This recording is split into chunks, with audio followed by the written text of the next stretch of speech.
Peace and blessings, everyone. Welcome back. Queen Osset here. And in this video, I am going to address questions number 25 through 28 of Ethony's hashtag 31 Days of Tarot. So let's get to it. Day number 25. Tarot or Oracle? Which would you read with for the rest of your life if I had to pick one? I would pick the Tarot, and that is because it provides me with 78 keys to use to unlock the doorways of my life, of who I am, how I'm built, how my psyche is constructed, for lack of a better word. Every time I work with the tarot, whether it's on a daily basis, I discover a bit more about myself. Question number 26. Thoughts on tarot becoming mainstream? Well, as Heidi of Wildfeather said, I guess it depends on the stream that you're standing in at the time.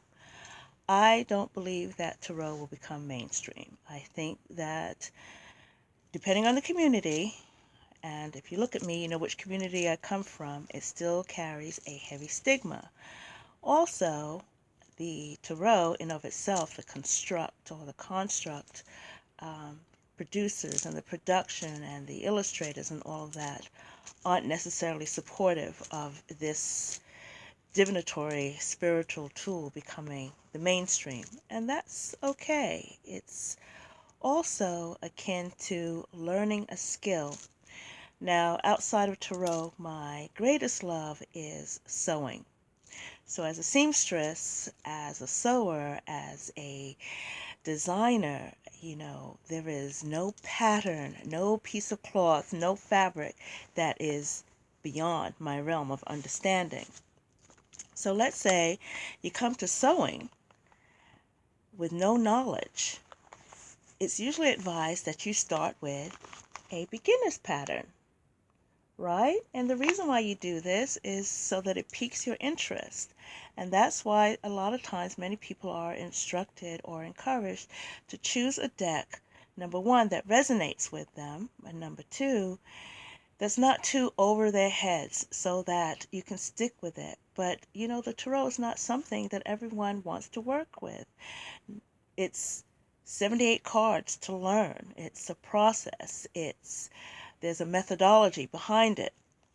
So after you get the practice of working on a skirt, that's only about 3 pieces, you want to take your practice a little bit deeper. And a tarot deck is akin to a pattern like this.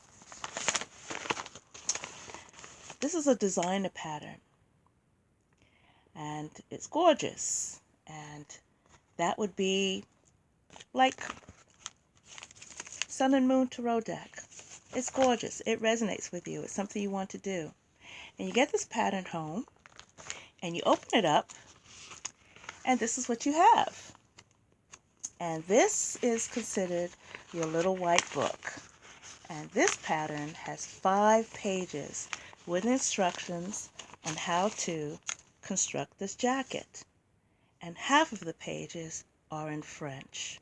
What do? Well, you start working on it piece by piece by piece until you finally put the jacket together.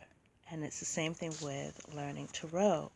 There aren't many people who are willing to delve into their studies piece by piece, learning all the nuances and the ins and outs and the many ways to use tarot without, number one, getting frustrated. So it's far easier to go to some of us, or those of us who have the ability to work with this deck, to give them the information they need, just as not everyone can sew.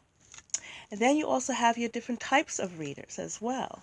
There are many of us, I call myself a perpetual student, even though I'm a professional reader. But just like a seamstress, I make wedding gowns.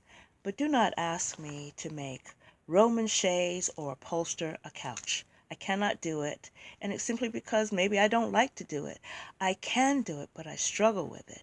And then I have friends who do magnificent home decor, no issue with ottomans and draperies and bedspreads, and I am just in awe. And yet, they can't put together a simple dress. So, Tarot going mainstream, that's how I think about it. I don't think that it's going to be something for everyone. Um, on a level, it may be accepted, but again, I think it depends on the stream that you're standing in. Day number 27. Share your first professional reading experience as either a reader or a seeker. Well, as a seeker, I get a reading every now and then. It's not something that I do often because I do read for myself. In my spirituality, we use Yapuele, the Diligun. I grew up with this deck, the Barajas.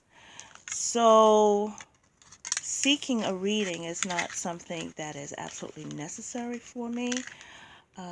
I did have a reading last year, actually 2 of them with Kelly from Truth and Story. It's a check-in, and I do advise everyone to step outside of their comfort zone and go to someone else. But as a reader, let's see, the first time I read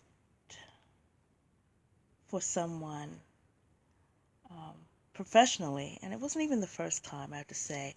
I'm going to say it was my most profound reading. The store where I'm currently working at, many years ago, I was there just on Sundays, every other Sunday, doing readings, and I'm the only one like me in the store, and you have to come to the store to find that out. It's basically Wiccan. And a gentleman came in with his friends, and they were covered with tattoos.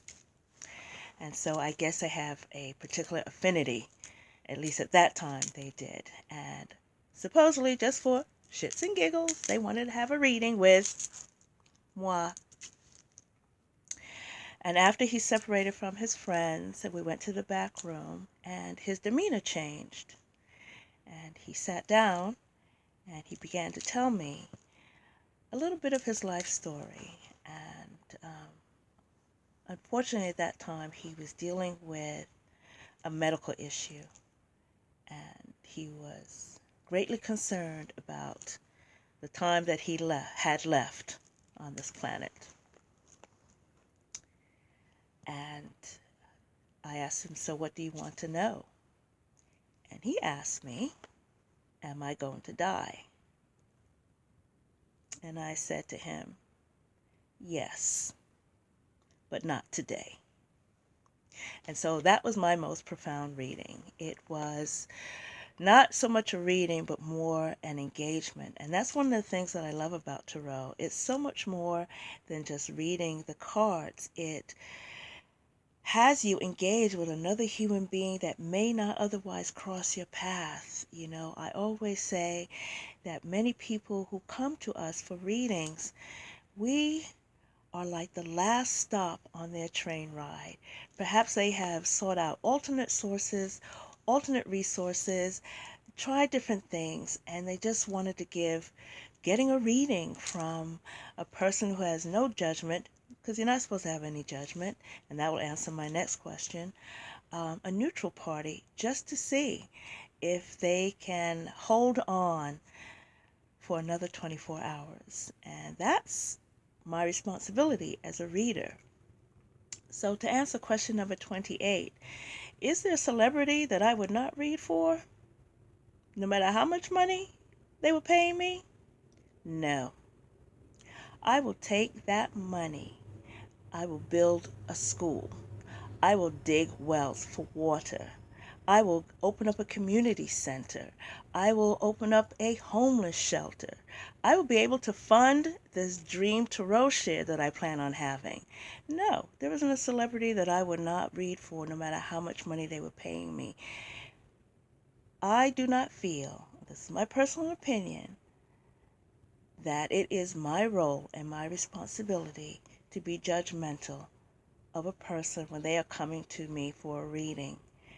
I keep in mind that 99% of the people, 99% of the people who are coming to you for a reading are truly sincere about receiving the information that you have to give them. They are open to receiving the messages. And that's all we have to do, is deliver the messages without judgment. And with that, I am complete, and I will see you all soon.